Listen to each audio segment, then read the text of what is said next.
Well, yeah, certainly. I mean, it was our fault. We made a mistake. Spotter said it was clear. It wasn't clear, and, I didn't want to tear my car up, tear his car up either. I respect everybody, and I demand respect. And, I apologized to the guy when he came over the car, explained to him what happened, and then he took it to another level when he started calling me an idiot and whatever else. And I don't appreciate that. I'm not going to take it. I told him how I felt. I called him out. He didn't show. And so I'm good with it if he's good with it, but I'm not going to be disrespected by no means. Yeah, I guess I had a dinner date at Applebee's last night that I didn't find out until it was too late. It's a shame. Love their riblets and boneless wings, but... All right, folks, welcome back to Meet Me at Applebees, your number one unrefined motorsports podcast. It's Brian here, as always, with Rob and Ashley, and we are here to talk about North Wilkesboro, Indy, and God knows what else. So, folks, how we doing this week? Doing pretty good. I made the mistake of buying a bucket of 99 brand nips this weekend. I'd sworn them off. I think I said that on the show previously and started cracking my way through that during Indy qualifying, and I got a bunch of them left, and I don't think I'm going to finish them. So if you guys want some nips, let me know. How about you, True Love? Do you want a 99 bananas nip? I absolutely do not. Damn. Can't give these fuckers away. Nope. All for you. Yeah, how you doing, True Love? I am very tired. I was out of town all weekend, so I did not watch much racing whatsoever. So You're at the shed, right? I was at the shed, so Yeah, that's a cool place real to quick, go together. Yeah, I spent 3 days at the shed. It's a music venue in Maryville, Tennessee. It is a really awesome music venue. It's like outdoors, but like half covered. It's next to a Harley dealership. There's like a barbecue place out back. Like it's a really cool venue. So the staff's great. The owner's great. They have a lot of really cool shows come through there. So if you're ever in Maryville and you want to go to a cool show, check out the shed. I feel like if you're in Maryville, that's probably the reason why you're there. Yeah, 100%. But it is right next, it's like right in the middle of the Appalachian Mountains, so it's beautiful drives all around through there. Yeah. But Killer. got to hang out with a friend of the program, Kyle Armstrong, too, for Nice. 3 days of blackberry smoke. So Hell yeah. it's fun. I just talked to Kyle, actually, and shout out to him. He just rode out a tornado in Tennessee. Oh, shit. Yeah, I guess it went right over his hotel, and it wasn't too bad, I guess. But, yeah, he just texted me saying, well, I didn't expect my first tornado experience to be as mellow as it was. I was expecting to see cows and shit. And I was like, what are you talking about? But, yeah, I guess our friends in the South and Midwest have been getting pretty torn up by storms, so we're all thinking about you. I know Jordy had to... friend of the program had to hide in a parking garage when the hail came, and my parents were in like a closet last night because of all the tornadoes and shit. So yeah, lots of rough stuff happened, and I wouldn't be surprised to see some cancellations this weekend as a result of all these storms, but we'll talk about that in the septic tank. How you doing, Brian? I know you're a little under the weather, but you're here tonight, goddammit, at Applebee's. I'm here, yeah. I've been sick the last week or so. Pretty much just been home watching racing, and that's about it for the most part. So well, if you're gonna be homesick watching racing, this is a good time to do it because there's a shit ton of it. Yeah, I mean, more than I could watch, to be honest. I mean, at some point you get a little bit burnt out, but I watched a good amount of stuff. But yeah, that's what we're here to talk about. So let me think. We might as well start with the Cars Tour Friday, because that really kicked off the weekend, I guess. Because Rob will have a whole Indy segment a little bit later, because there's plenty to talk about there. Didn't they have the pit crew challenge earlier that day before that? They did. Was it? Okay, they were qualifying for the heats or whatever. That's right, yeah. But that's such a fun deal. I love that pit crew challenge. It makes so much more sense at North Wilkesboro for some reason, especially if they're going to make him come down pit road at pit road speed. Because remember back in the day at Charlotte, they used to just like peel off and come down like 150 miles an hour. Well, they incorporated like the actual qualifying lap too this time, which I don't remember them doing that when we went years ago. No, when me and Brian went, they just started them at the beginning of pit road. And Wilkesboro, that's right, yeah. Yeah, just did their pit stop and that was it. Yeah, so that was all incorporated. So, I mean, that was cool, I guess. But so prior to the Cars Tour race, a quote by Josh Berry was sent out to the media about how much ARCA sucks and how much better the Cars Tour is, and they really showed it by wrecking half the field in the first corner. Well, that was Saturday night. I don't know what happened with the Pro Late Model race at all. I know Caden Honeycutt won, but I didn't get to watch any of that. Is this one? The main race was Friday, wasn't it? Am I getting my? It was. Yeah, because the heats for the Cup were on Saturday night. So yeah, that's why I started with the Cars Tour. But yeah, Laney Bice seemed to just forget how to turn or something, and it took out like I don't know how many cars. Like Landon Huffman, not S. Huffman, the other S. Huffman didn't even finish the race, but the good Landon pretty much lost his entire driver's side door, but still managed the top 5, I think, out of the deal. So can't imagine how he would have done had his car stayed in one piece. But Yeah. Corey LaJoie did not finish the race either. There were I thought he was a Sunday wrecks. guy. Yeah, he's in the North race. Well, he was, but He was there too, but we'll get to How that. sick are you, Brian? He was in the Cars Tour race, too. yeah. Oh, was he? Yeah, he in was. both? Fuck, Okay. get out of here My with that. bad. I didn't watch any of this shit. I didn't watch any of this. He was in both the races and he didn't finish either one of them. So, yeah. Did you watch this too, Rob, or am I the only one? I did watch it, and I want to Okay. apologize. So the Pro Late Model race was on Thursday, so I got my days all mixed up. Yes. Friday was the Cars Caden Tour Honeycutt race. did win that, and I didn't watch a second of it because there was some other same. shit happening. But the Friday race was. I was super excited for it, and as the Cars Tour is, like when the racing is happening, it's pretty damn good. And North Wilkesboro really suits that series, but yeah, what a shit show. In fact, I texted a buddy, former guest and I guess Cars Tour correspondent. Tour Yeah. Media. Yeah, I texted him as soon as it happened and was like, A, can you see Dale Jr.? And B, is he slamming his head into the wall of the press box right now? I mean, to give them credit, it seems like there were some rubber issues with like the different compounds of the different series. The tires like don't necessarily mesh well, and I guess that's one of the reasons why both the Cars race and the modified race were kind of fucky compared to how they normally run. But I mean, it's not the whole excuse. I'll eat my crow in a few minutes here when we get to the modifieds. That wasn't just tires. Yeah, that had to be hard for Dale Jr. and Harvick both in the booth calling.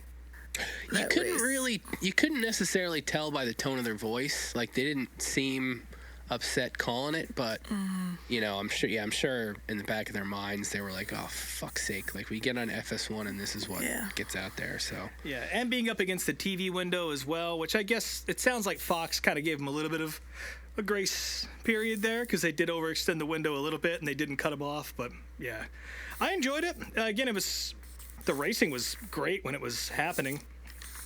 And that's sadly just kind of what a Cars Tour race is like. Also, shout out to Carson Lofton getting a 5th place out of that deal. Love to see that. But yeah, like I said, I had like 2 or 3 things going on TV at that point on screens all over the house, so I wasn't the most active watcher of it. But I definitely made sure to watch on Fox so they get the ratings, and apparently they did pretty well for themselves. A little over 250,000 viewers there on FS1 alone. That's got to be one of the bigger short track races as far as viewership is concerned. That's not counting the flow numbers either. So that's good news for them, and hopefully we get to see more of that on TV because it was a great show. Yeah. Bullshit aside. I'm glad for them it happened. You know, I've mentioned I'm not the biggest asphalt short track fan, so I still watched. Not to keep harping on it, but just one more point against Corey LaJoie complaining about not wanting to race in front of full grandstands with a large television audience. Or only wanting to do that is. Yeah, a Cars Tour race outdid those expectations. So, yeah, good for that whole team. Let's see. Moving on to Saturday, we had the trucks and the Cup heats, and the truck race was pretty good. Like overall, the whole thing was good. I mean, Corey Heim was definitely leading a good portion of it, and you know, as he as he has been all year. I mean, he's been fast, and you know, I'd be shocked if somebody else gets the title away from this year. But once again, 2 weeks in a row, Lane Riggs kind of his move was not nearly as egregious as it was at Kansas with Hocevar. And you know, if you rewatch it, like he didn't, you know, Heim didn't even get in the wall. He just seemed he got in the loose shit and spun coming out of 2. Yeah. But it's not a good look for him. Like, I like Lane. He's definitely my favorite Truck Series driver, and I want to see him do well. But he doesn't do himself any favors running like that. No. And again, it wasn't the most aggressive move ever, but like, dude, at least do this shit in 3 and 4. Like, why you got to do it in 1 and 2? That's 2 weeks in a row he did that, and you know. I think the other point is, you know, you start racing guys like that, especially Corey Heim, who, I mean, let's be honest, Heim's in a different fucking galaxy. Oh, 100%. That truck is just, it's like an Xfinity car out there. Yeah. But there's a good chance both of those guys are going to come to Phoenix, and after losing a title the way that Corey Heim did last year or the year before, by getting completely dumped, I think he's going to remember that, and I think he's certainly ready to return the favor to anyone who he has any beef with. So maybe Lane should start sending some, you know, Best Buy gift cards or something to him, or just something to kind of improve the mood, because this will come back to bite you. Well, I mean, Corey told him that after the race. I mean, there was no fight or anything, but you know, the cameras were all there, and you know, Corey and his whole team went over and confronted him, and he pretty much just like calmly and coldly told him, like, you know, you're driving like a fucking idiot. Knock it off, or I'm gonna. I forget exactly how he worded it, but he's like, knock it off or I'm going to fucking stop you, or whatever. And then just walked away. Didn't even let Lane say anything. Just like turned around and walked away. No real discussion to be had. No, there really isn't. I mean, and I'm not, you know, while I can respect his abilities, like, I'm not a Heim fan, but I mean, I totally understand where he's coming from there. And also, too, I feel like he needs to take a trip to Turkey during the off season. I'll say that. Yeah. Because I caught a glimpse of him with his hat off, and his hairline is not looking like he's 21 years old. So, well, he's in the Ford family of drivers. Maybe he can talk to Joey and get a little. He's not Ford. He's Toyota. What are you talking about? Oh, Corey Heim. Sorry. Yeah. Never mind. Yeah. Yeah. You know. Yeah. I didn't watch one single lap of this race, No, but I did. I was on a motorcycle in the mountains with no service, but I saw a clip of Chandler Smith, who won the race, by the way. Yeah, he did. Yes. Giving his victory lane speech, and noticed that he was wearing his wedding ring again. So yeah, they seem to have patched it up. Yeah, it's unfortunate for her. Yeah. Yeah. Well, Blink twice if you need help. Yeah. Very Handmaid's Tale of that whole deal, which I've been watching. That show is very dark. So. Yep. So yeah, I don't know what that's about it for the trucks. I mean, it was a good race. Definitely, I would say I don't know. The actual All-Star race was pretty good. So it's a toss-up between that and wait, why the hell's Bell out? Did Bell run this race tonight? Sorry, I'm watching the high limit race. I didn't even realize he's in the fucking high limit race. Yeah, he drove for Kites again. Yeah. Okay. Sorry. Anyways, they're placing the feature here. Yeah. So yeah, moving on to the heats. You know, it was 2 heat races. The second one I think was a little bit better, but I mean, they're heat races. Like, nobody needs to necessarily fight for anything. You know, I said I was going to do it, so I kind of, even though Sunday was good, I got to do it now. A friend of the show, Buddy, who I already mentioned once, was very complimentary on Twitter of the heat races, and I kind of felt like we were watching different races because at least in the heats, like, things didn't seem incredibly improved as far as the on-track product went. I mean, you had Keselowski had a pretty good lead. Bell had a massive lead. Denny Hamlin was absolute dog shit all weekend, which was surprising. But as he said on the show, like, they just totally missed the setup and couldn't even really fix it that well for Sunday. So I don't know what the fuck happened there with his car, but you know, he didn't seem to really care much about that race anyway. So yeah, they were fine. I mean, they were just a setup where everybody was starting. So it was just something to watch, really. That's about all I have to say about it. I don't know, man. Like there was I watched so much fucking racing over the last 4 days. I'm just kind of burnt out a little bit. I watched these, but I had to watch them on mute on the tour bus because there's a bunch of people in there talking. But I, as an LA fan, enjoyed watching him go from last to third through the field in that second heat. So, Yeah. I mean, they weren't terrible, they weren't great, but they were definitely better than the on-track product that we're used to seeing in North Wilkesboro. Yeah, I mean, I would say overall, this is definitely the best short track racing in the Cup Series all year so far. I think it's not even comparable. No, there's no question about that. Yeah. So moving on to Sunday, the Modifieds, yet another shit show featuring Corey LaJoie. You know, for all the hype I do on this show, God damn it, dude. I mean, even the drivers were getting out of their cars saying, yeah, that was terrible. Sorry about that. They knew it was a shit show. And that's the thing about modified racing. They're either pretty clean affairs or they just come apart at the seams like this one did. It's more often than not super clean, quality, hard racing. But that's not what we saw on Sunday. Just a mess from start to finish. I don't think they got 10 clean laps in. I think towards the end they got a couple longer runs, but I mean, it was just... We're talking 15 laps, out of... It was a mess. I mean, right from the beginning, the most egregious shit of the day was definitely Steven Kopchik absolutely prison raping Tyler Ripkema. They were... Well, you saw it. You saw that shit. How else do you describe that? They were kind of getting into it. Ripkema and Old Blue kind of moved Kopchik a little bit, and then Steven just went in there and absolutely shipped him head on into the fence, completely destroyed the front clip on that car. That's a hand-built car, too. That's not something you can just buy parts for. So, And, of course, Tyler Ripkema walked out into the middle of the racetrack to make sure that Steven knew he was pissed off and gave him the birds on television, which I appreciated. Oh, they left that out of the highlights on there, too. Yeah, they did. Probably because he's going to get fined to heaven for that. Because he was way out there. Flow Racing posted a great picture of it, and it's not perspective. He is that far up on the racetrack.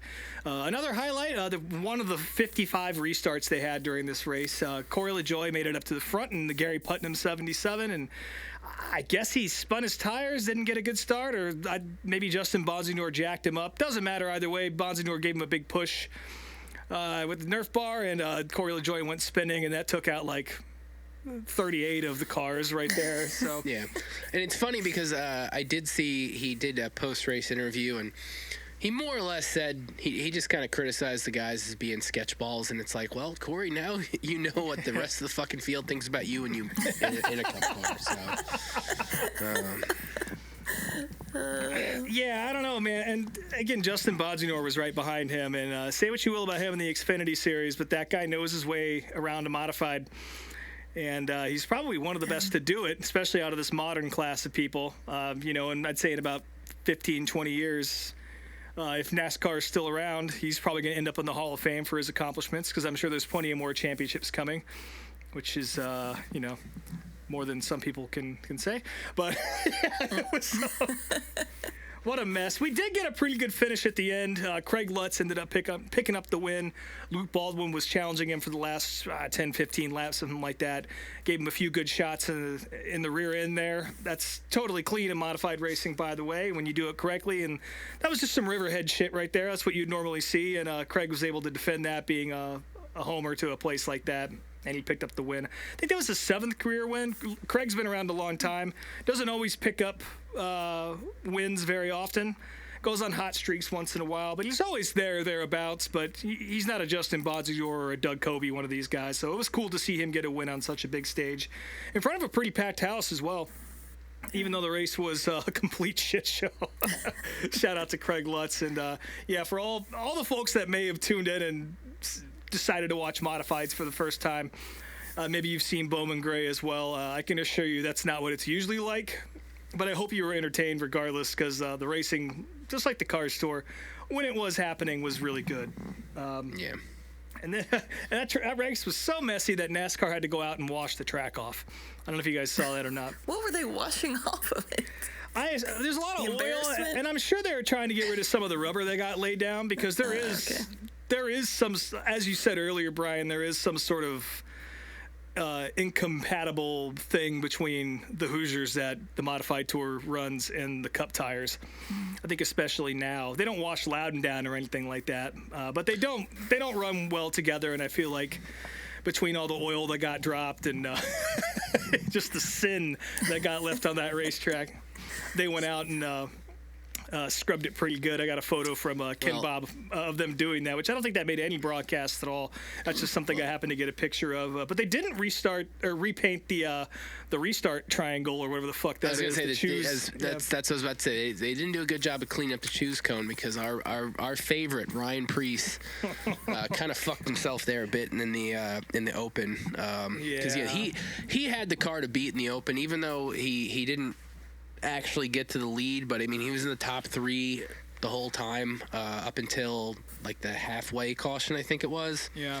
And it just ran over the choose cone, which he said he couldn't see, and you really couldn't, like on TV, you couldn't really see it, and he was the only one that did that. And he was the only one that did it. Yeah. And that fucked him. And then from there, the Open the second half of the Open definitely got a bit sketchier as far as drivers really fighting and clawing to make it into the show. But it was good. I'm trying to think who actually won that. It wasn't Nemechek, was it? It was Hocevar. Hocevar. Yeah. Which it makes sense. I mean, he was the favorite, but it would have been Preece's. It would have been him or Preece would have won for sure. Shane Van Gisbergen had it figured out for a little bit. He ran up front for a little while. Yeah, he led the first 50 laps and had like a 3.5 second lead over second place. That's also the unfortunate the clean air deal. It same thing happened a couple times over the weekend. Guys would lead, like happened to Keselowski too in the main race. Like he had the lead for a while, and then when he lost it, he just went backwards. And that happened to Shane too. I'm sure it felt good for the 20 minutes that he was up front, though. Oh, for sure. Yeah, his post-race interview, Shane's was he was happy. He was like, well, at least we ran fairly good, and it was a step in the right direction. Granted there was only 20 cars on the track or whatever, but. He laid down a hell of a lap too in the pit stop challenge to get the pole for that race. Yep. Yeah. So the Open was good, and then there was some beef. Oh yeah, some beef with Ty Dillon and Zane Smith, where Ty threatened to pull beat two names Zane's, out of a hat. Yeah. Ty threatened to beat Zane's ass, and then on Twitter, Zane was like, "Nobody's beating anybody's ass." So that was Zane's starting to get my attention a little bit. He's zesty in the car and can run his mouth a little bit, which I never really got that impression from. He always seemed like a Bell type to me, just incredibly clean cut and like personality-less, but. He's got something in there. Yeah, there's something in there. So that was interesting. And I like Ty too. So yeah, him and Zane and Noah Gragson are BFFs. So maybe Gregson's rubbing off on him or something. Yeah. Even though I still don't understand how that guy won the fan vote for the 3rd year in a row. Well, I think, and I was trying to explain this to our friend Stacy. I think he's got like a Elliott-esque bro fan base that really loves him, and that's why they keep voting for him. Like that same sort of deal where they just kind of unite and any chance they have for this type of deal, they'll do it. I think he's got one of the only fan bases that'll actually actively vote for this. Yeah. And he managed to drop a shit in his interview after winning the All-Star vote, like on live TV. So that was funny. Also, his voice has been gone since Talladega, which was 3 fucking weeks ago. So. It's all those. Even you got yours back. Yeah. It's all those Lucy breakers he's sucking down all the time. Yeah. He was also looking very tan with extra white teeth in his interview too.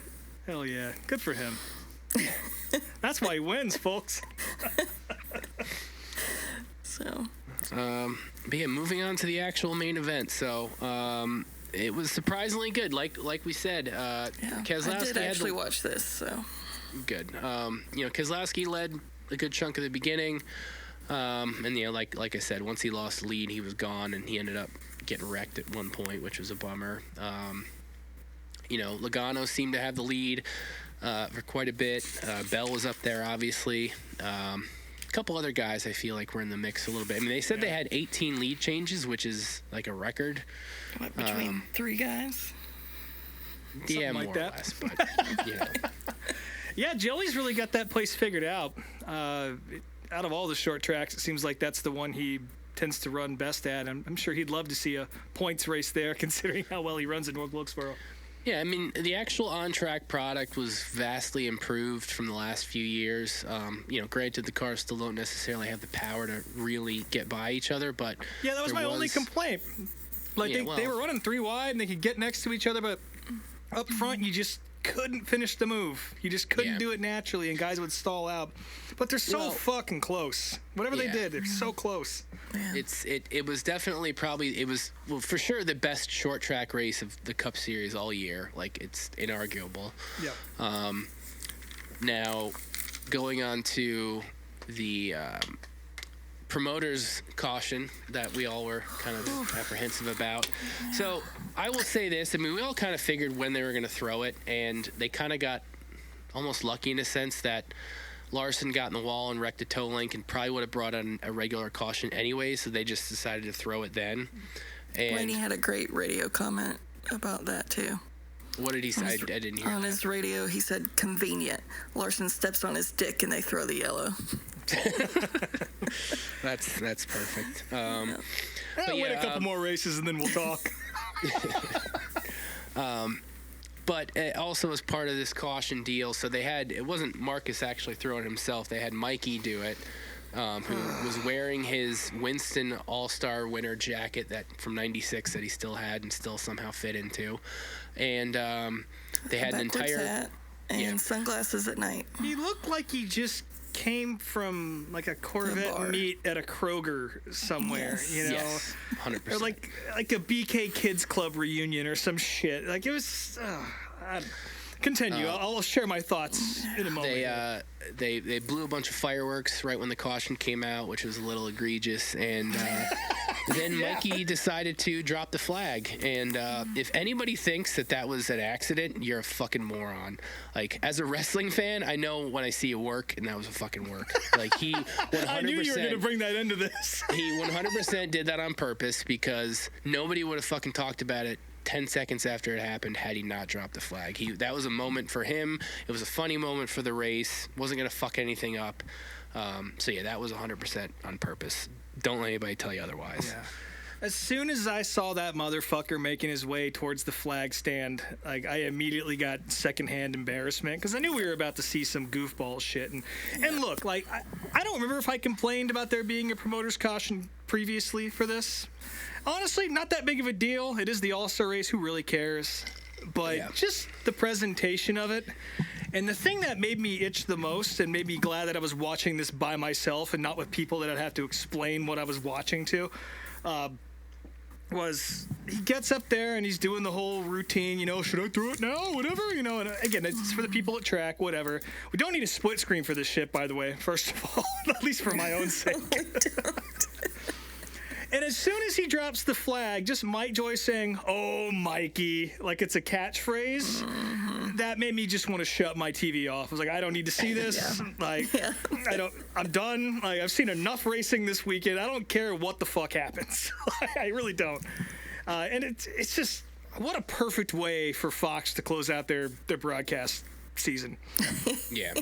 Just one last little fuck you knife twist to the people who are kind of tired of it like me. So, I know I might be.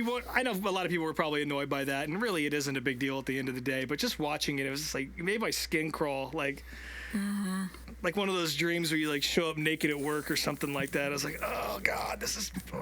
Yeah, that's a good way to put it. Hoping I'm gonna wake up from this and we'll be back in a normal NASCAR race. But it did set up a great finish, I'll say that. It did. And part of that was the fact that not everybody pit. Like, there was one last pit stop, and the two Penske cars stayed out, which was their downfall because tires actually did matter somewhat. Yeah, we saw that with Larson a little earlier. Yeah, Larson, it didn't even mention Larson had to start obviously dead last because he missed everything, and he was up to third. And also also at one point Fox decided to that Allgaier was back in the race up in third place. Oh yeah, that's right.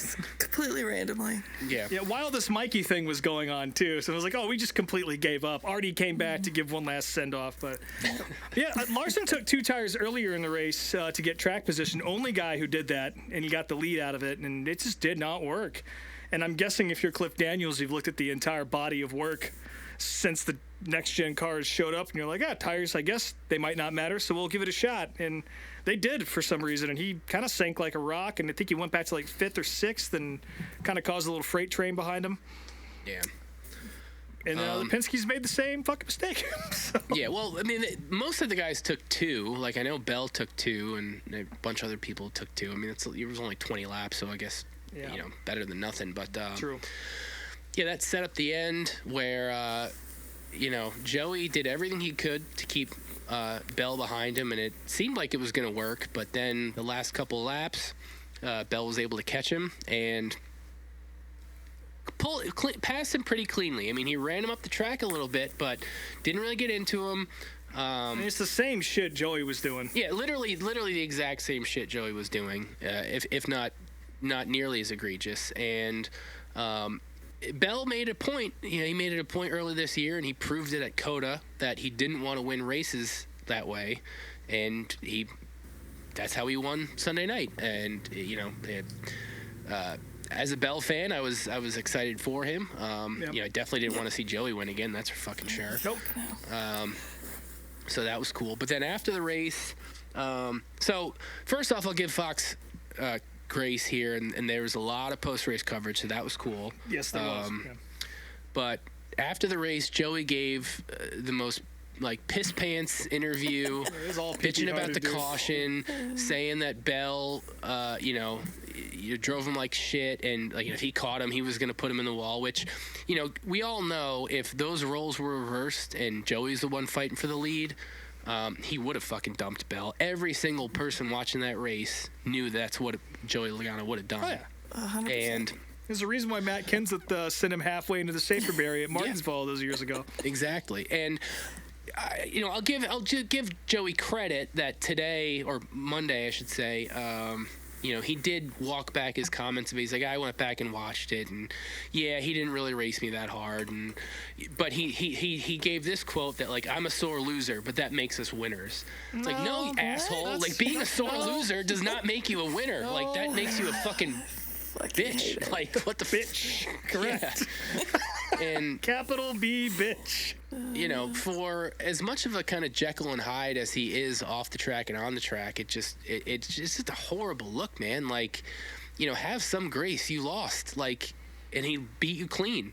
And he's taken wins in much dirtier fashion in the past. There was no reason for him. I mean, granted, right out of the car, I understand emotions are high and all that, but he had no reason to give the interview he did, and just really made him look like an asshole. And in his defense, I mean, he did get kind of screwed by that caution, but everyone knew it was coming at some point. Yeah, everybody knew it was coming. So it's not like it was. It's disappointing, and I don't know. I've never driven a race car, so maybe I'd be just as pee-pee-hearted as he was getting out of the car at that point if it happened to me. But I don't know. They didn't pit.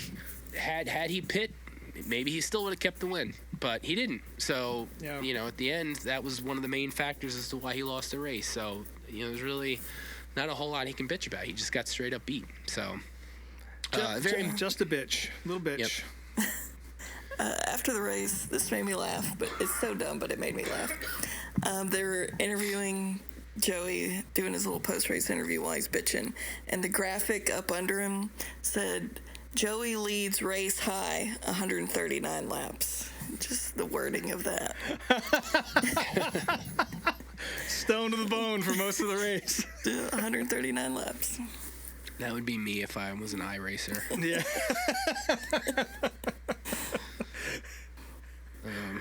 But yeah, I mean, I got to say it was a shockingly good race compared to what we've seen the last couple of years, and I wasn't really expecting a whole lot out of it, and It was great. And, obviously that leads to all the talk of, and especially with Fox asking every single driver and everybody else, should they bring it back as a points race next year? And I think everybody is on board with that.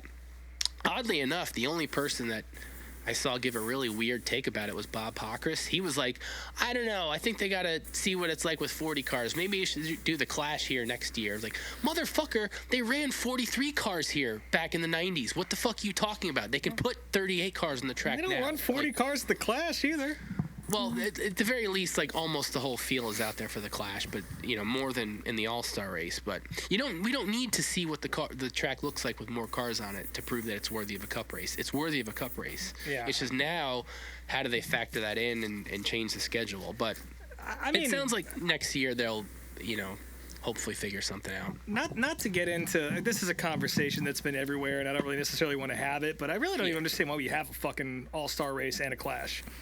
Yeah, no, they're kind of redundant. They're redundant now, especially since the qualifying factors are almost obsolete. They're making all of the teams are essentially required to go to these things, even though there's no points or unless you win, there's not much of a purse to be paid out. So what are we doing? Like, it's not like it's a special exclusive event. You have to show up.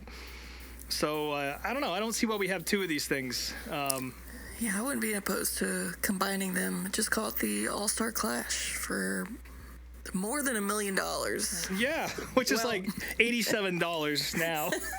I think the real appeal to the Clash now is bringing a race to different markets. And granted, they brought it to Bowman Gray, which isn't necessarily a different market. It's just a different facility compared to other places. But yeah, the All-Star race, I mean, it should be somewhere in the Carolinas, so it's close to the teams and people don't have to make a big trip out of it. But I don't know. I just redundant. fail to see the difference between the two events now. No, I mean, there really isn't. Now for sure, yeah. No. Unless you're going to change what each one is and make them different, I think it'd be badass to start the season off with the All-Star race. Here's the best of the best we had last year. Everyone else is going to run for the open positions, and we'll take it wherever the fuck it needs to go. Whether it's Bowman Gray or International, whatever. Like, what better way to show off the sport than in that context? And then they just run a points race at Wilkesboro.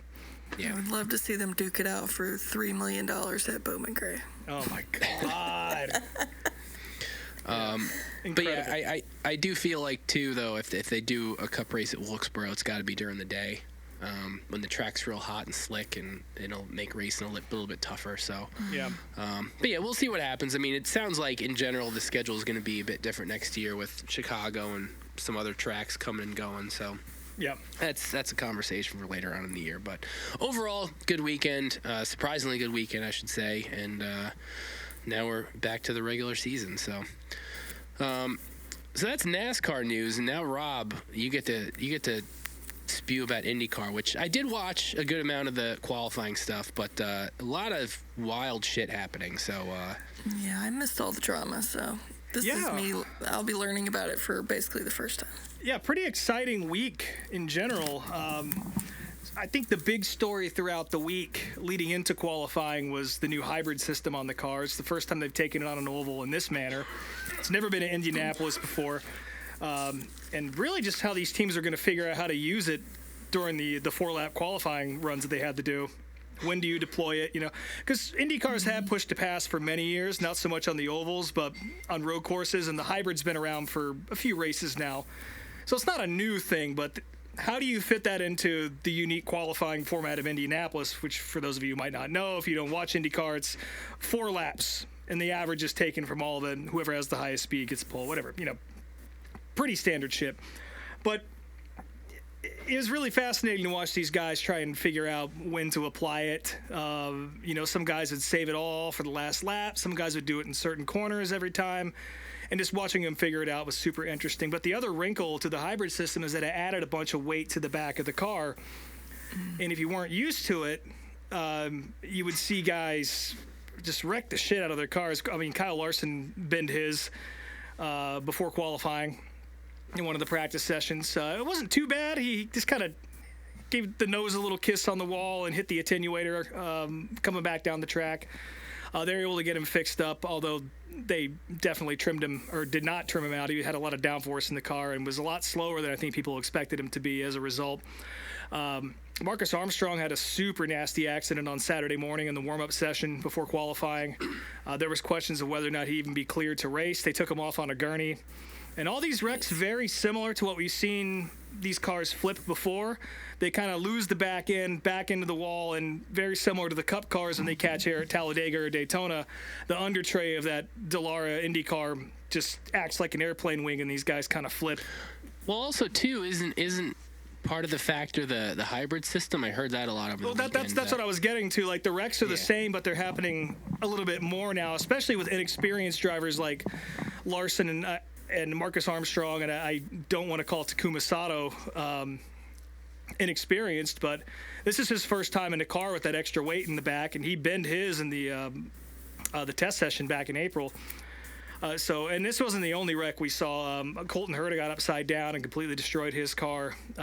Very heroically came out and ran a qualifying run at the end of the day and made the show. There's video of him having the car rolled out through Gasoline Alley up to the staging lane, and just lined with fans, and everyone is just screaming and cheering as these guys are wheeling this backup car out that they hobbled together from whatever parts they had. And it's Andretti, so they got money, and they have had the ability to fix it. They had pretty much everybody on the team getting that car hammered back together, or the new one put together. Did an engine change and the entire thing, and basically built a brand new Indy car in about 5 hours. And they managed to get out with a couple hours left and lock themselves in the show, which was probably the tough motherfucker award of the day goes to Colton Herta. But yeah, Indy qualifying, the format, again, for you guys who might not follow this, it's changed over the years, but they try and retain the spirit that's been there for, the past 50, 60, 70 years, however long they've been doing it like this. But they lock in positions 12 through 30 on Saturday. The top 12 go to a shootout on Sunday for the pole, and then whoever hasn't made the show at the back, they do a last chance qualifier, or bump day is what it's known as. We did have 34 cars for 33 spots, so there was actual bumping. And that's always the most dramatic shit. Just the four slowest guys out there trying to put it together. Sadly, that beautiful Miller High Life Danny Sullivan throwback car, throwing back to Danny Sullivan's win back in '85, driven by Jacob Abel, it never made it past late 90s IRL times, and he got bumped from the show. That makes me so sad. Yeah. I sent everybody I knew a picture of that. I was like, take a good look at this, because it's the last time you're going to see it. Which is a damn shame. But yeah, Marco Andretti made the show. There was a lot. He was probably the biggest name that was in the bottom 3 or 4 guys going for that last row. Managed to muster up the courage to put together like a 227 mile an hour run or something like that. But yeah, big difference between the speed from the back and the front this year. I got to go back and look at historical times, but it seems like there's quite a gulf this year. You kind of needed at least a 230, 231 to be safely in the field, and there were some guys who just did not have that. But Alex Palou was easily the fastest guy throughout all the practice sessions. No surprises there. He's won all but one race this year, and not known as much of an oval guy, but he put up the quickest lap of Friday practice. It was like a 2:33.6 or something like that, which is about as fast as we saw. All the Penske cars were super quick, but more on that in a second, because some of them got thrown out. But the big surprise of the weekend, this is the other gritty motherfucker award of the weekend, goes to Robert Schwartzman for the Prema team. This is a first-year IndyCar entrant. They've really sucked ass this entire year. I've never heard that name before in my life. Prema is a well-known GP2 F2 team from Europe, and they're kind of a stepping stone into Formula One. There's been lots of guys who are in Formula One over the years that have spent time at Prema and won races, championships, and they decided to field an IndyCar program. And I think people had a little bit higher expectations for them on the road courses, but they just haven't been there. And in practice, they were pretty slow. It looked like they weren't going to be much of a threat, but then I guess they focused, at least with Schwartzman anyway, they went out and focused completely on qualifying, and he made the Fast 12 and then the Fast 6 and ultimately won the pole, which was fucking crazy. The first Russian-Israeli pole sitter in the history of the race, depending on which nationality you want to choose. He was a Russian for a long time, so you couldn't do that anymore in international sporting. And then he went back to his original birthplace of Tel Aviv. So, yeah, quite the combination of flags to be flying in your career at this moment in world history. But, Yeah. you know, it is what it is. He's a great driver. I don't think anyone expected this out of him or out of Prema. But there are some talented IndyCar folks over there. I know Ryan Briscoe is their driver coach, and he definitely had some good feedback for them. He must have, because Schwartzman's sitting on the pole. And he did that with a 4-lap average of 2:32.790, which... still not the fastest qualifying time because the Penske's locked into the Fast 12 before all the unpleasantness happened. We'll just start at the top here. All three of these guys had really bad qualifying or no qualifying at all. Sunday morning during the practice session, Scott McLaughlin absolutely yard sailed the car and was unable to participate, but because he locked into the top 12, he secured 12th position. The Penske cars all really fast, and as they were starting to roll cars out for the Fast 12, Joseph Newgarden's car got pulled from line, and everyone was like, what the fuck's going on, you know? And turns out IndyCar had discovered something in tech that they didn't like and pulled them out of the line and threw them out of the session.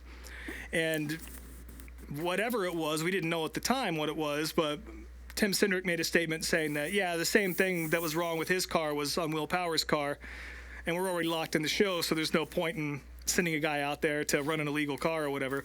And apparently what they did was the attenuator, which is this little, if you've seen a modern Indy car, there's this big black box kind of hanging off the back of the car that the wing is bolted on top of, and like the rain light is back there. Just this piece of metal on the back, and it's two pieces that kind of bolt together. And what Penske had done is they had smoothed that area off, which is apparently wildly illegal, and you're not supposed to do that. I assume there's some sort of aero advantage. These cars have all sorts of channels and shit on the sides and underneath them, and that attenuator kind of sits right in the center of that. So I imagine, you know, it's like taping off your grill or whatever for NASCAR qualifying. Like, the smoother a surface smoother the surface is, the better it moves through the air, and I imagine that had something to do with it. They said McLaughlin's car didn't have that, which is why he wasn't tossed to the back of the starting grid like the other two Penskes were, which they announced yesterday morning. A lot of people were pretty pissed off with the way IndyCar handled this. You know, Pato O'Ward was saying they should have been thrown out altogether and made him requalify, or not at all, for being illegal, which, you know, that's not wrong. I like Pato O'Ward. He's not afraid to talk his shit. But yeah, they're going to start at the back of the grid, which bumped, it kind of changed the complexion of the start quite a bit. You know, it helped a lot of guys out. Kyle Larson's now starting on the inside of row 7 versus the outside. Big advantage to starting on the inside there, and definitely not being stuck in the middle. But yeah, Penske cheating at their own race. I had read something that it was Chip Ganassi that had ratted them out. I wouldn't be surprised to hear that. Well, did you mention the fact that that was on scooter? It was on the car that won last year too. Well, I was about to get to that. So Marshall Pruitt, renowned IndyCar journalist and Racer.com contributor, he was in the museum at Indianapolis Motor Speedway and took a look at Joseph Newgarden's car from last year that was on display. And would you believe that attenuator is also sealed off? So whole can of worms opening up here. Too many worms. Put a couple of those worms back in there. I can't imagine they're going to litigate and get that taken away, but I mean, I hope not. It happened back in the 80s. Well, It's happened before. So I'll be curious to see if anything comes out of this. I don't think it will. I think that win's going to stand, and, you know, it's going to be a show on Sunday watching these guys work their way to the field. Because, again, the Penske's, outside of Alex Palou and Pato O'Ward, all three of those cars are on a rail, and they'll figure out a way to get up front for sure. I mean, Newgarden's determined to win a third one in a row. There was actually a really funny video of him jogging during the Fast 12. And he must have known he would have ended up on camera, but they followed him for a little while as he was taking a little anger run down the backstretch, and he dabbed, which I didn't need to see. I just don't like Joseph Newgarden. I really don't. Who is still dabbing in 2025? Joseph Newgarden, apparently. Jesus. He lives in like Franklin, Tennessee. It's still the 90s out there. Bless him. I read a stat. I don't know how accurate it is because I've never been good at math, but someone said that on Sunday, 1 in every 1,100 Americans will be at Indy. Well, I mean, 300,000 people. Yeah. I mean, you can do the math, but I'm not doing the math. I still don't think that. I mean, I guess it kind of sounds right, but also doesn't. Like, Yeah. there's how many billion people in this country? I saw that, and the guy also said that 400,000 people were going to be there, which I don't think that's the capacity. Which, by the way, Indy has sold out, and they've lifted the local TV blackout in Indianapolis, which is awesome. That doesn't happen very often.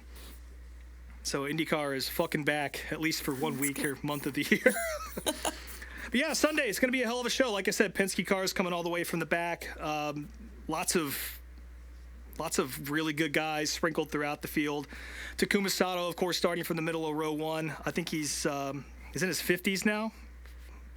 And he's a 2-time winner, and this is the only race he does now, and he is the most aggressive motherfucker on the face of the planet, and especially when he's starting up towards the front. So if we can keep it together, I would say maybe put a few bucks on Takuma. He always puts on a show. Pato O'Ward, of course, your perennial bridesmaid at Indy for the past 2 years. He's on the front row as well.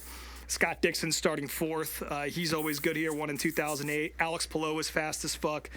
Felix Rosenquist starting from the middle of row 2 in the beautiful Creed-sponsored machine. Which, by the way, I don't know if that's how I describe it. well, that's a bit of sarcasm, I guess, but I wanted to just like reach through my screen and just pop the fedora off the top of fucking Townsend Bell's head during qualifying. Felix is making his run in the Fast 6, and this motherfucker goes, "Can he take it higher?" Felix Rosenquist. I'm just like, this. You have to. You don't. You don't need to send Mikey out, and you don't need to say that. At least it was in qualifying. Hopefully he doesn't do it during the actual. Oh, he will. You'll get to see it a few times, I'm sure. But yeah, that pissed me off.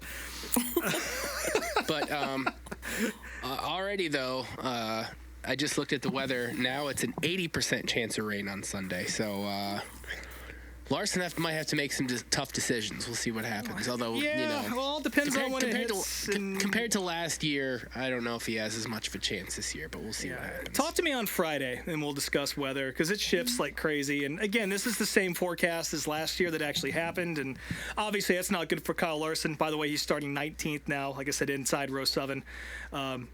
They kept a very conservative setup on that car just so he wouldn't fucking destroy it for the 3rd time, I guess. But he's in the show. It's going to be good. Also, Elio Castroneves looking really, really good on the race trim practice chart from Monday.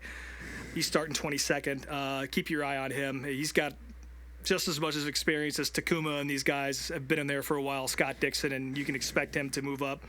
Unlike your pole sitter, who has been dog shit slow again, so I feel like he's going to drop like a rock.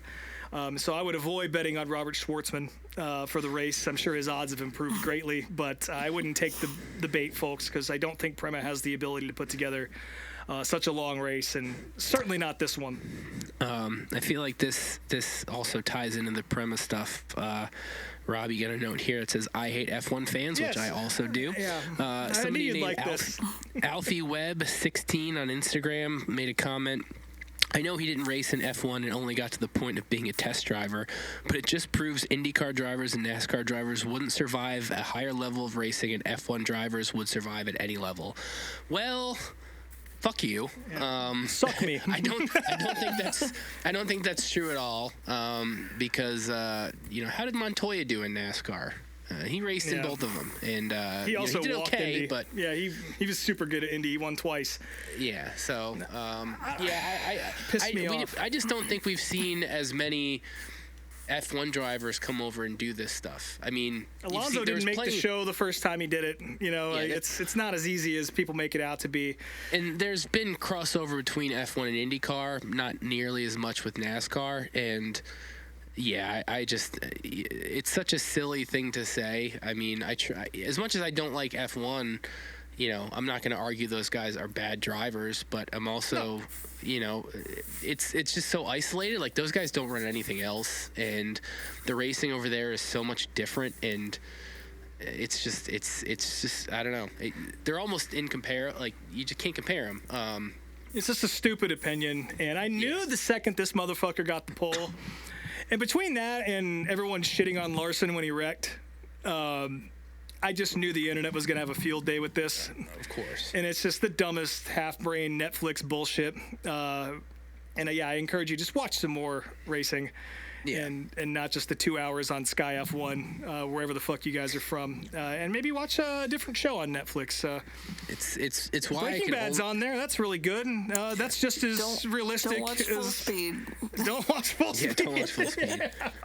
It's why I can only talk F1 with, like, Stacy, because, like, she grew up in racing. She saw all of it. She knows what she's talking about. And, she's, she knows F1 isn't necessarily the greatest racing, but I trust her opinion. But most other friends I know that have only gotten into F1 over the last couple of years, it's like, motherfucker, like, you never watched racing in your life up until the last 5. So I don't know what the hell you're talking about. Broaden your horizons or shut the fuck up. That's all I'm gonna say. But I mean, I love F1 too. Like, I take a lot of shit for that, but I do love Formula 1. But I love the sport. I hate the fans.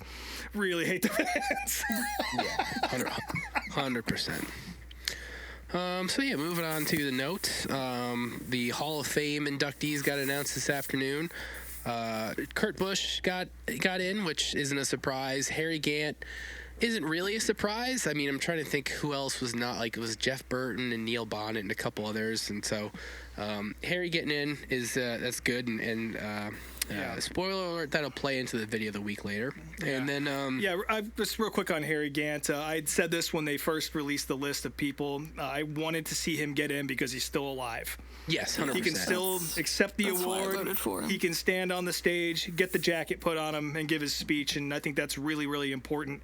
Yes. And I'm glad that he's getting this opportunity. That's definitely my favorite part of this. Yeah. Well, maybe not my favorite, but I'm so stoked to see this happen. Yeah, and then Ray Hendrick got the heritage spot. So. That's what I'm most stoked about. Should have happened a long time ago. And then Humpy Wheeler gets the Landmark Award, who is also still alive, barely. Good, yes, but, and it's deserved. Like, he did a lot of cool stuff for the sport. So and then Kurt Busch. Mm-hmm. I said that. Did you say Kurt Busch? Yes.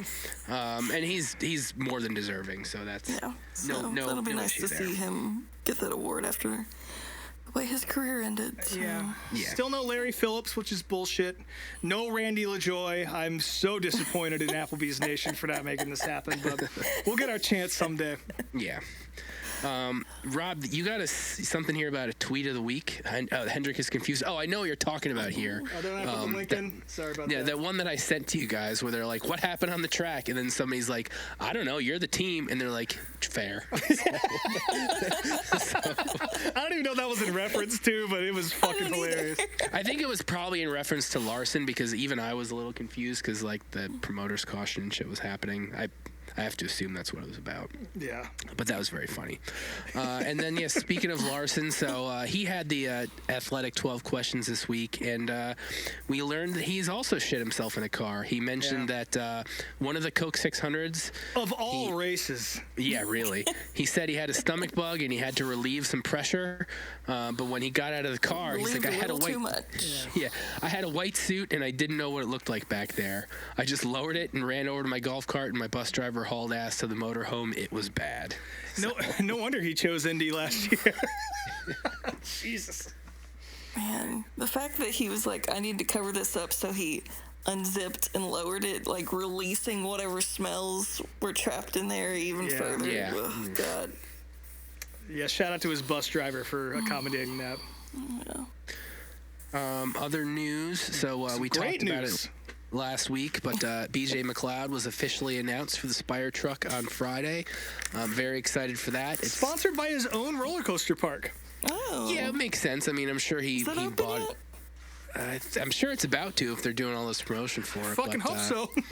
I should have asked Kyle Armstrong. He went through Pigeon Forge on Friday, I think, to go to the jeans outlet. It's a good outlet. So yeah, very excited for that. It's definitely BJ's best shot in anything all year, so I'll be watching for sure. For that matter. Yeah. Chris Buescher got a L1 penalty for, what was it again? They were doing some manipulation. Oh, with, some bullshit with the front body. end of the car, the nose or whatever, and they said they're going to appeal.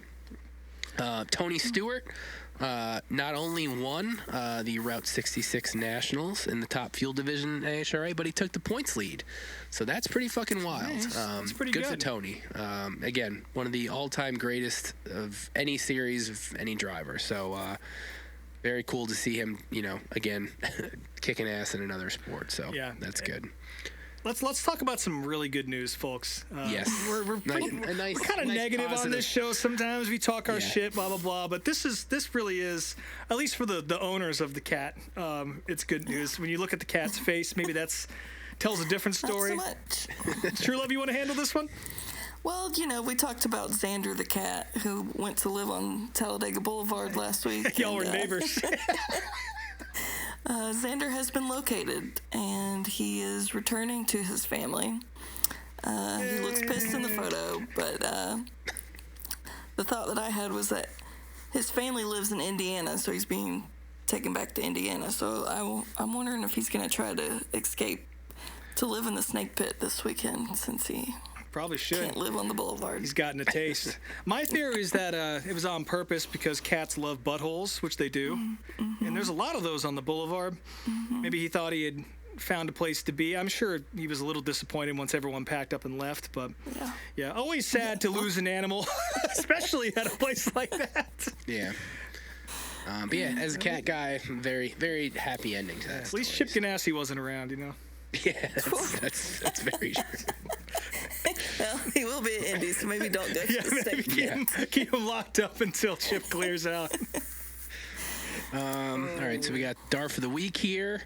None of us here are Danica Patrick fans. No. But this is a rare occasion where she has to be defended in a sense. I don't like Sierra as a commentator either, but a guy named, she's all right, whatever. Whatever. Anyways, this dickhead Brett on Twitter, when it was announced that Danica and Tony were going to be the Indy pre-race show, this dickhead Brett B. Photo, God forbid they actually get an IndyCar driver to host an IndyCar race, and Danica most definitely does not count. If there's one place where it does count, yes, it's Indianapolis. It's like the only place she ran good at was Indianapolis, and she got that win in Twin Motegi, but whatever. We're not counting that. I think she was in the top 10 anytime she didn't wreck, which wasn't often. She was really good at Indy, and honestly, she's the first woman to lead laps at Indianapolis. She was a fucking badass at the Brickyard. So to say she doesn't count, and then to just dismiss Tony Stewart as well, who was an IndyCar champion, Indy 500 pole sitter, has run the double multiple times. One of the greatest drivers of any series of all time. Fuck off, dickhead. Go back to watching F whenever the fuck you're watching. Yeah, we're going to take you to the boulevard to look at buttholes, and you're not going to like it. Oh, he's got Austin Cindric as his profile pic. Maybe he would like it. I'm not saying Austin Cindric is an indicator of stupidity, but not a great sign, necessarily. Well, the third person in the booth with Danica and Tony is Chris Myers, who apparently called it the Daytona 500 countless times over the weekend. Stop calling it Daytona. I mean, Rusty Wallace did that shit too back in the day when he was on ABC. Do you guys remember that? I don't remember that. No, but I'll take your word for it. It was bad, man. It was like during the race, too. It's like, wow, this is about to be the best Daytona, Indianapolis 500 ever, which is already a lame thing to say. Why the hell did they have him doing commentary for the Indy 500? That doesn't make any fucking sense. He's not even a good commentator. No, he's not that great. I don't know. It was the aughts were a weird time. But yeah, fuck this guy. Really stupid opinion. And maybe you'd have a point if it was anybody other than them, but they are definitely IndyCar drivers. I'm literally looking at a Tony Stewart IndyCar diecast on my shelf right now. So, fuck you. No punishment. You just don't get to watch any racing this weekend. I hope, actually, if you are an Indy fan, I really hope that Roger Penske just blacks it out just for you on your television. That's my punishment. And we do have a fan submission as well. This came from NASCAR Pulp, fan of the show, and again, we love the account as well. He had a submission for us, and I'd like to share this with the class because it is pretty good, and I definitely agree with the sentiment. He says, "Hey guys, if you have a DARF shortage this week," which we didn't, I had a hard time picking one, to be honest with you, "I'd like to nominate one if I may. This goes out to the guy in the food line at Mahoning Valley Speedway on Sunday night who was loudly bitching that the price of a loaded hot dog went up." Our local tracks are all feeling the financial pinch, and if you're going to make a scene over a few extra bucks to support the track, you are indeed a DARF. I motion to sentence him to eating hot dogs like Chris Myers for the rest of his life. I have never 100%. I've never been to a dirt track or a short track where the food prices were egregious. Well, Stafford's pretty bad, but again, I can watch the race on a television while I'm taking a piss, so that's where that money's going. you get what you pay for. Yeah, Also, no one's forcing you to eat track concessions. yeah, that's true. There's a menu. You can see it. You don't have to spend your money in that way if you don't want to. It's not the 80s anymore. Shit's expensive, and you're lucky to have racetracks like Mahoning Valley. So, this guy is a DARF, and, I look forward to watching him eat hot dogs sideways for the rest of his life. And thank you for the submission. That's a good one. Yeah. And now we're in the septic tank, and I'll start it off because my guy won. He did. I unfortunately didn't see any of the races because I was too lazy to open up the Dervision account. But T-Mac, Tim McCreadie, got his first 2 wins of the year at Raceway 7 in Bedford. Very glad to see him back in victory lane. Hopefully I'll actually catch one of the races he wins one of these nights. But it should also be mentioned that the first race, Raceway 7, came on the 1-year anniversary of his father's passing, and he was very emotional in victory lane. So that was very special for him, and it seemed like he was very fast. So they figured it out. Whatever they've been missing the last few weeks, they've seemed to turn it around. So we'll see how he does in some of the other bigger races. But very excited for that because he's my guy. So definitely cool how the racing gods kind of allow that to happen, or just things happen in that way. Of course, his dad was Barefoot Bob McCreadie. We've talked about him on the show a bunch. There was a video of the week that focused on him. And again, Brian, being a dirt modified guy, Barefoot Bob was about as good as they got. Yeah, absolute legend.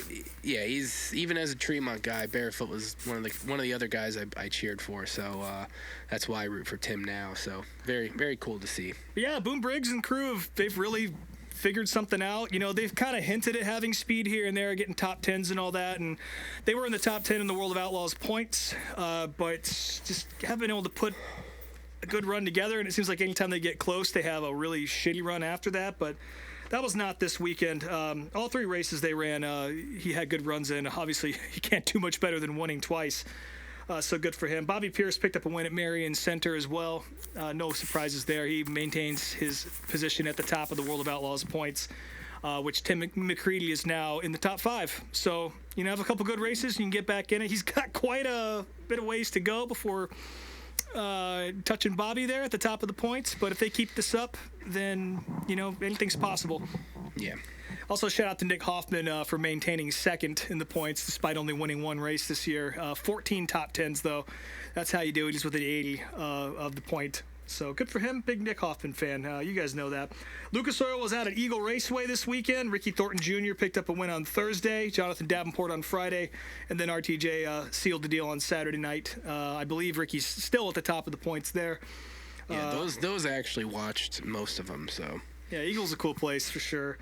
I watched, again, there's so much going on. I had on a TV, so I'm a little short on some of the finer details this weekend, but yeah, good racing all around. The World of Outlaws sprint cars were in Oswego up in Canada, and David Gravel swept that one.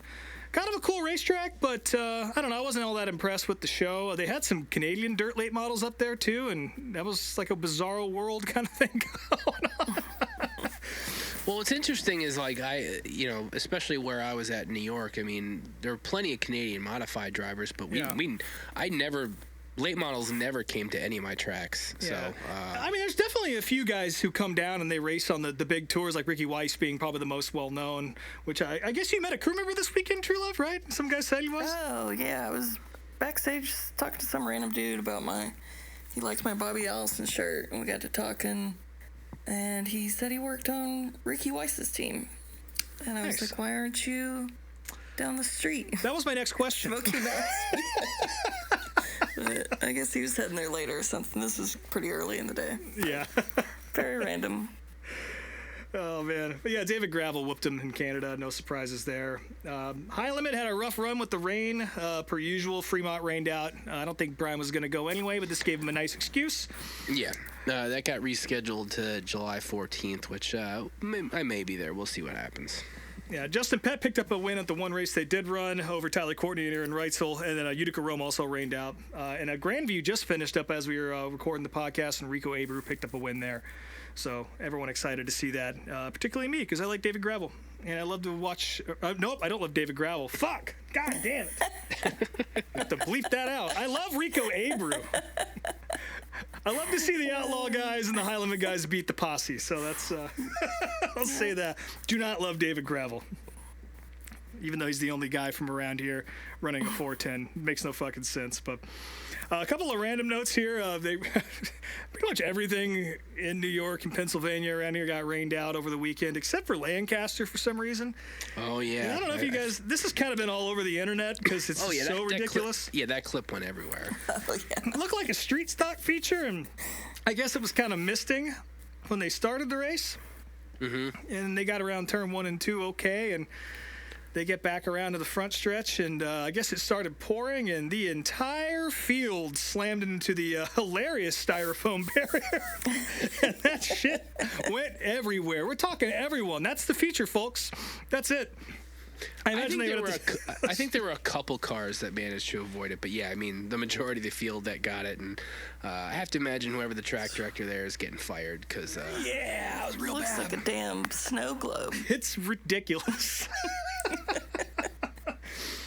Speaking of people who should get fired, over at Pennsboro, a little bit more drama happening there. They were supposed to have a show coming up on May 25th and 26th, Memorial Day weekend. The Outhouse 25, but that has been canceled and will not be rescheduled due to a whole list of reasons. And, you know, I guess the electrical system got wet there.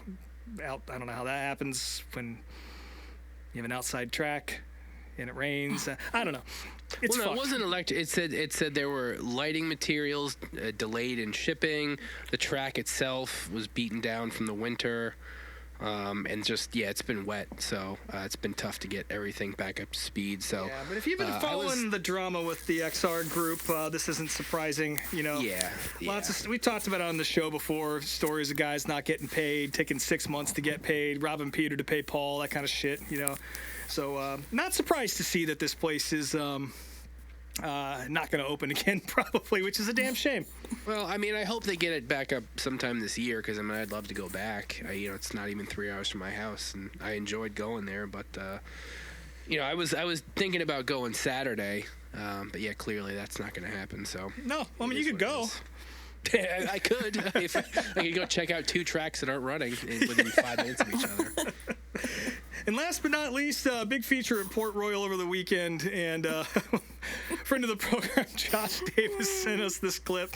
By the way, happy birthday, bud, if you're listening. Yeah, happy birthday. And this announcer has always been exuberant. I don't know his name, I forget, but I'm just gonna play it. This is Anthony Macri coming to the line here. Oh, hold on here. Let's get this playing. Macri up high. Check your flag is out and Garrett Bard who wins it. Give it to Macri. Anthony Macri steals it up the line. What a hell of a finish. Give this guy a fucking Xanax. Holy shit. Did you hear that okay? You know what it kind of reminded me of? Maybe y'all won't get this reference, but back in 2004 when Howard Dean was running for president, and he made that rule.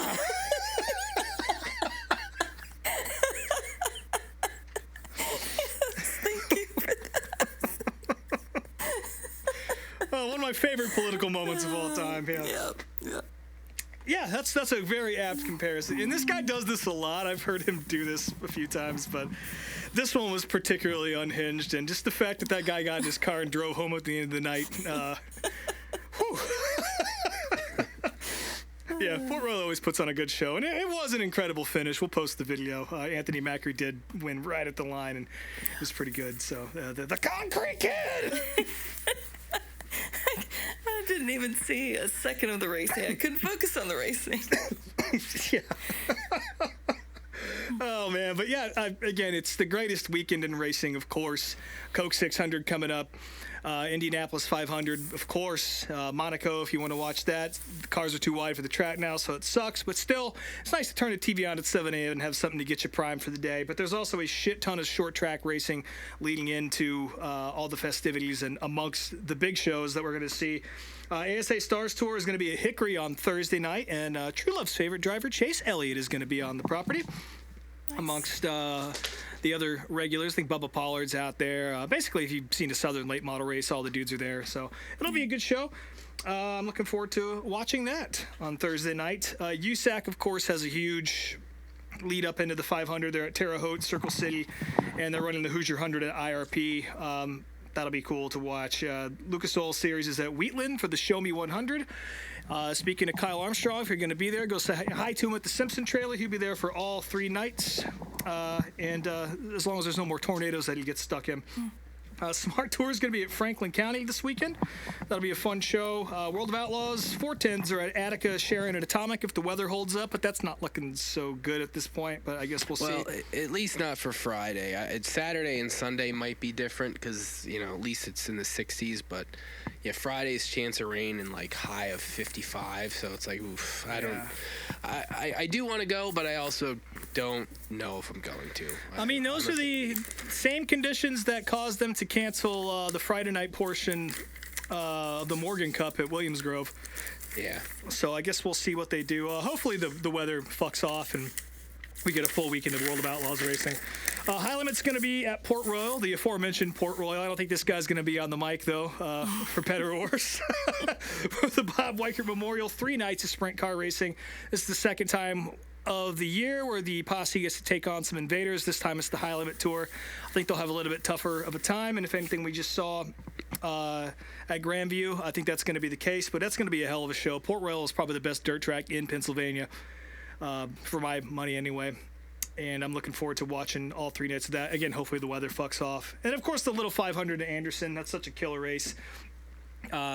Pavement midgets with live pit stops. Usually you see a lot of big-time guys come through there and run the race. It's always a good show. I'm not even sure. I think that's on Dirt Vision, but you have to have the Fast Pass full-year deal to watch it. But, yeah, lots of racing going on. So it's not just the 500 and the 600 and whatever else is on big cable. If you have the means or if we can find a link, hit us up. Sometimes I have it, sometimes I don't. That's the nature of sailing the seas these days, of cord cutting and not paying people for services. But, if I find anything, just shoot us a message and I'll happily share it. But tons of shit on Flow, tons of shit on Dirt Vision, tons of shit on Racing America. And it's all worth your time. And I suppose that's it for the septic tank before we watch some cartoons together. So I'm going to go ahead and flush this fucker down. I almost spit my Zen out doing that. All right, so I already called out Buddy once on the show, and Oh, poor Buddy. I feel bad Whipping because boy. Buddy, He's such a loyal listener and an all-around solid dude. and now Here we are I shitting on now him. I Now we're going to find out if he listens to the whole show. Makes it this far. now I kind of feel like how you guys feel like when I make you watch these ridiculous videos because This was the one. well, because I didn't choose it technically. Oh, I see. Yeah, I see what you mean.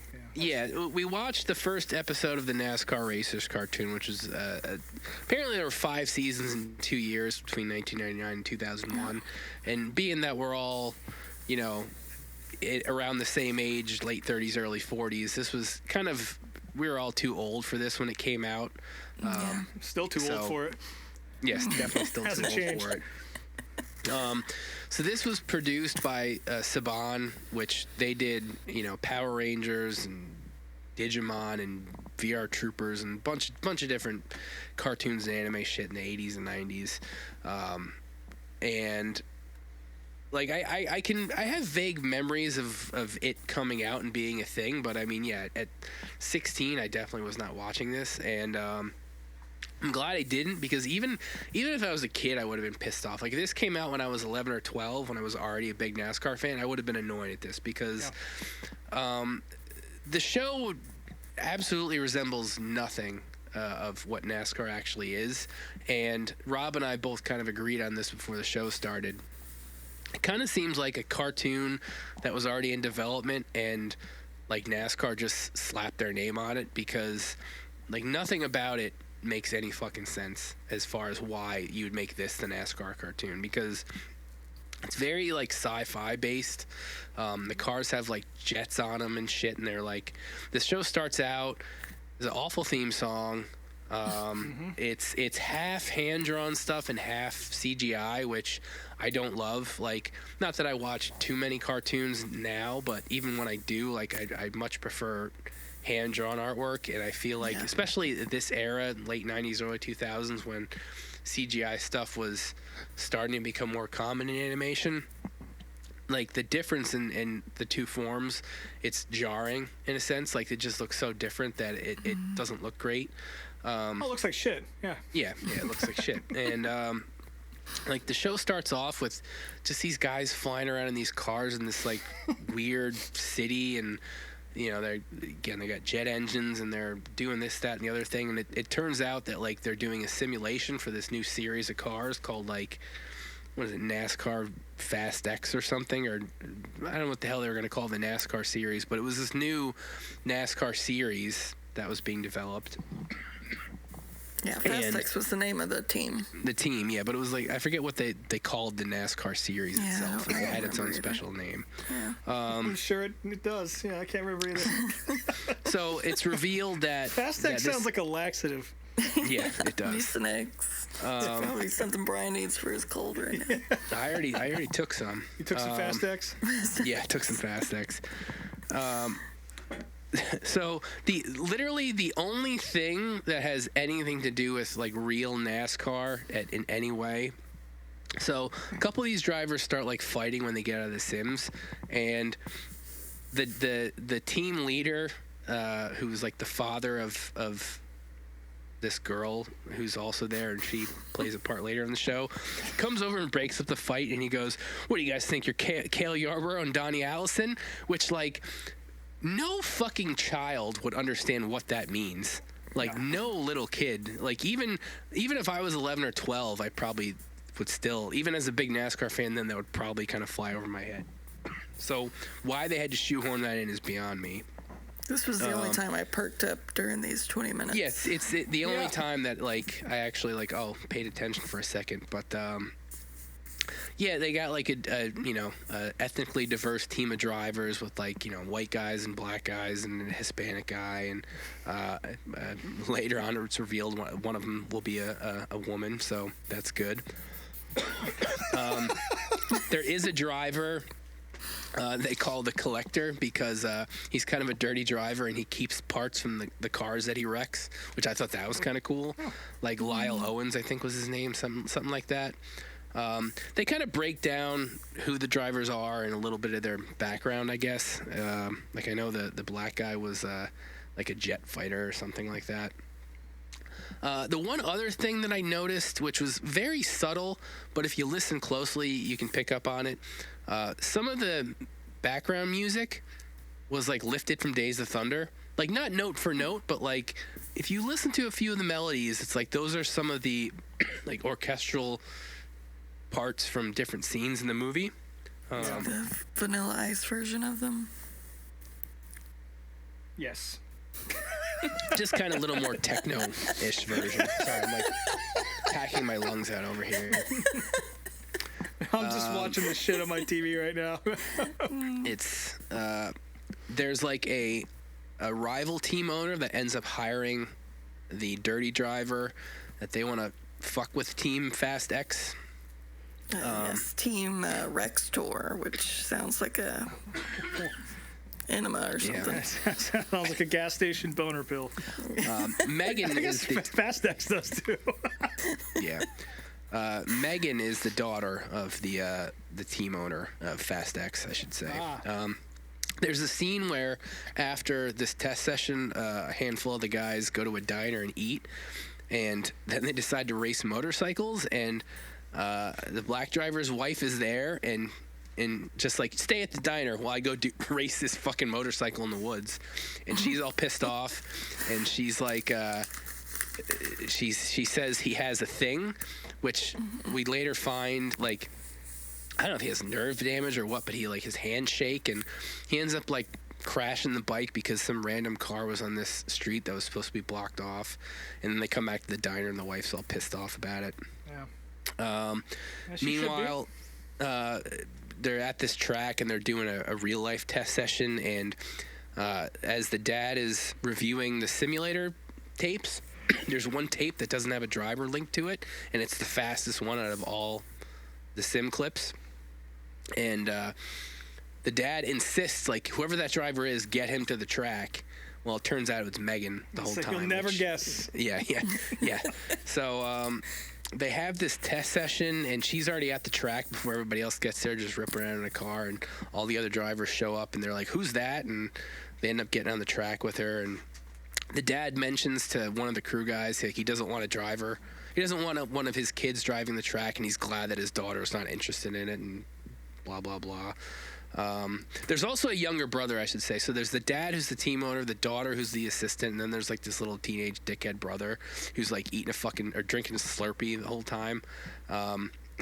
Afterwards, the Lyle Owens comes and like sneaks into the computer room while these guys are on the track and does something to the computer system, probably stealing data, or who the fuck knows. It's probably revealed in episode 2, which none of us are going to watch, so we'll never know. Yeah. What a shame. But yeah, the end, Megan is revealed as the fast driver, and dad just has to deal with it. And then the teenage son wanders onto the track after getting his Slurpee and missing everything, but it turns out the cars are still active on the track, and they all crash trying to avoid this kid, and that's the end of the episode. Some things never change, huh? Cliffhanger. Little to be continued ... Yes, I'll never know. I'm never gonna find out what happens. I went Why and does watched. the one guy look like Abraham Lincoln so much? You notice that? One of the drivers? I did not notice that. This Hispanic The one? Hispanic guy. Yeah. I think he's just got a cool 90s Lincoln pencil chin. beard or He whatever. looks like Abe Lincoln, so. What was his name? Carlos Ray Stunts. Yeah. Yeah, this just fucking sucked, man. Like, again, if you're gonna do a cartoon about NASCAR, I mean, there's so many ways you could do a NASCAR cartoon that would be at least somewhat reminiscent of, real life racing, and have it be funny or goofy or, it still should resemble what the on-track product is. So, like, Yeah. kids can have some relation to it, and there's none of that here. So I don't This know. was pre-Digger, right? Oh yeah, because Digger, Fox came on in 2001, which is probably right around the time this cartoon ended. So, Ah, yeah. yeah, man, I can't believe this was ever greenlit and was ever a thing. And yeah, I don't know. I'm glad we were all too old for it. Yeah. Yeah. Yeah. Yeah, this is the only 20 minutes I'll ever waste on this, for sure. And I didn't like it when it was showed in the NASCAR documentary either. That annoyed me then, and now that I've watched it, it's annoyed me again. So, sorry, True Love, go ahead. I was just going to say, Buddy is much younger than us, so maybe that's why he connected to this as a child. Perhaps. He was literally a child Yeah. when it Perhaps. came out, but Yeah, we were all smoking cigarettes when this came out, so. I was listening to Korn. I Yeah. had more important things to be doing. Yeah, not the worst thing we've watched, but Brian, I am definitely glad to know that you have kind of learned what it feels like to be us sometimes. And Brian has just left altogether. It was Sorry, I was too busy. I was too busy that. coughing. Oh, nice. Listen, I'm never not gonna. I'm never gonna stop punishing you guys from time to time with bad videos. They won't come this week, but Yeah. there'll be bad ones again. Don't you worry. What do you got for us next week, Brian? So, in honor of Harry Gant getting in the Hall of Fame, I was like, I figured I'd find some Harry Gant videos, and I actually found more than I was expecting. Actually, quite a bit of like really bad ones with like diecast reviews, and weird. Like, I found a guy reacting to a slap shoes video about Harry Gant. I almost picked that. I was like, no, I can't do this. So I actually picked a couple decent ones. I found a 1984 Skull promo video. It seems to focus on Harry Gant, but I know it's got both Parsons in it because I briefly skimmed through it. That's about a half hour, so I'm going to pick that. That'll be the main video. But I also picked... I found a 2-minute lawnmower promo video featuring Harry Gant. It's mainly just Harry riding around on a lawnmower. Perfect. So I'm going to pick that one as well. But in all my searching, so I found a guy that he's got this weird account that's like, a lot of it is just like weird answering machine shit.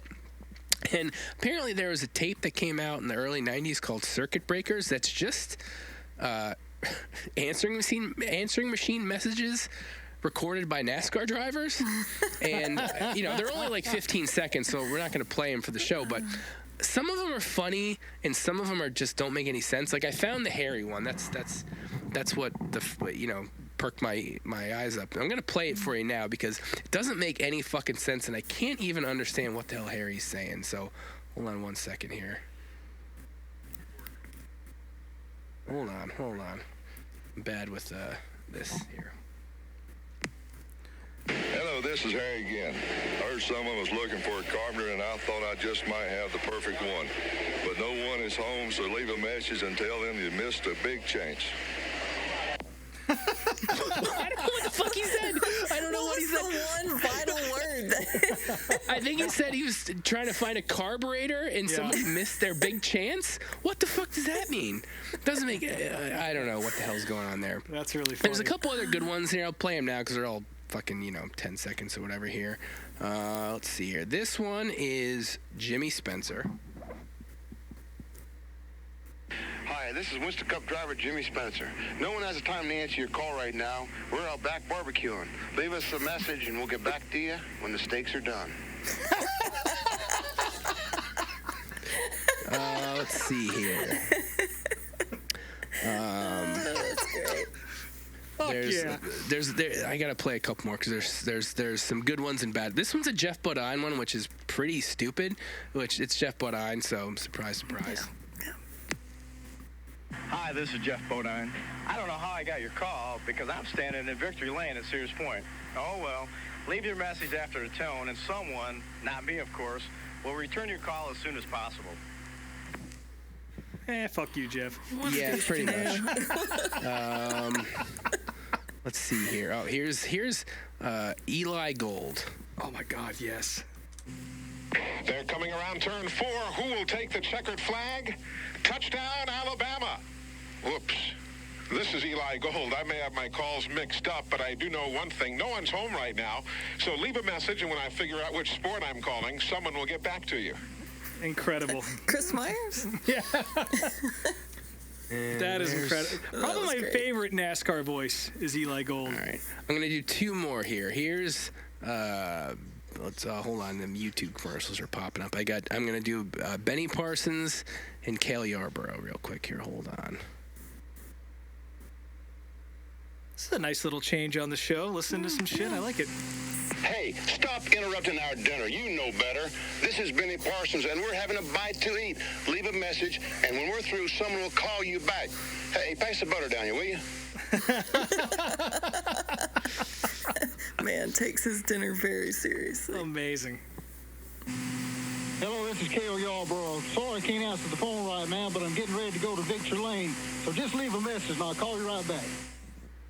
Pretty Yeah, standard. there's like 20 of these. Hold on here. Where's the Kyle Petty one is pretty bad too. This is incredible. Hi, this is Kyle Petty, and there's nothing mellow about this place. They'll call you back when they can, so just leave a message. Yeah, there's a lot of these, and I can't believe they were ever sold. But yeah, they're out there. That was a fun find. So That's amazing. It reminds me of the NASCAR hotline that they started back up this year, but these are way better. Yeah. Yeah, fuck Jeff Bodine, though. Yeah, he sucks. Dickhead. And there's both Ricky Rudd and Mark Martin are talking about they're in the gym right now, which is pretty funny. Yeah. No surprises there. Yeah. Yeah, that's a badass find right there. It's something I never even considered existing, but I'm glad that I have that in my life now, so thank you for that. Yep. So with that, we got all the racing is happening this weekend. It's all happening. It's the weekend. Every fucking thing is happening. So just turn your TV on. You'll find it. It's out there. Yep. We'll be watching most of it, I'm sure. I mean, yes, my Sunday is pretty much blocked out for... after the flea market's just watching racing all day. So. Oh, yeah, I've got my yard cleaned up. My back hurts from carrying like 20 bags of mulch around in the backyard and hauling that shit around. Ordered some new grill parts, having a bunch of folks over on Sunday for the celebration. Going to try to not get blackout drunk in front of my family and save that for the 600, but we'll see how that goes if it rains. You have that bucket of nips. That's what got me last year. The rain delay bucket and nip combination. But, yeah, this is... easily my favorite weekend of being a Dartford home, and I look forward to it every year, and I cannot fucking wait until Sunday. How about you, True Love? You got any special plans for this weekend? No special plans, but I will be at home watching the races this weekend. I wanted to go to the Coke 600, but I'm very much a last-minute planner, and you can't do that with the 600 because those tickets sell out so fast, and then they get, scalpers try to resell them for like twice or double, and I'm poor right now. I can't afford that shit. They announced the sellout last week, correct? Or a few days ago? I don't know. I've been off the internet, but I had looked into buying tickets last week, and they were almost gone, so. Yeah, good stuff. Love to see packed grandstands. Yeah. Especially ones that are that big. Yeah. Hopefully the weather is nice there, too, because it's a little questionable at the moment. Yeah. Well, they'll get something in. Yeah. Cool. Well, with that, as always, you can follow us on Instagram at meetmeatapplebees and on Twitter at meetmeatthebees. I'm Speedway Screens and all the things. SpeedwayTSJ.etsy.com is the shop. MMA Applebees for 15% off at checkout, but I'll be doing a big sale this weekend, so you won't need it. Nice. You'll be saving more than that. So, yeah, just that starts Friday, so just check it out. I have nothing to promote. Snake Mountain True Love. Slightly more energy than last week. Yeah, it's like, last week was an all-timer. Yeah, I don't think we're gonna top that. Maybe I'll post some more pictures from the shed or something. Nice. Yeah, I look forward to it every week. I seriously do. Rob Motes _unofficial on Instagram. My band's called These Wild Plains. Got some shows with Chuck, Charlie Marie coming up this weekend. Thursday night we'll be in Cambridge at the Lizard Lounge, opening for Ward Hayden. And Saturday we're playing some country music fest down in Tamarack Lodge in Connecticut.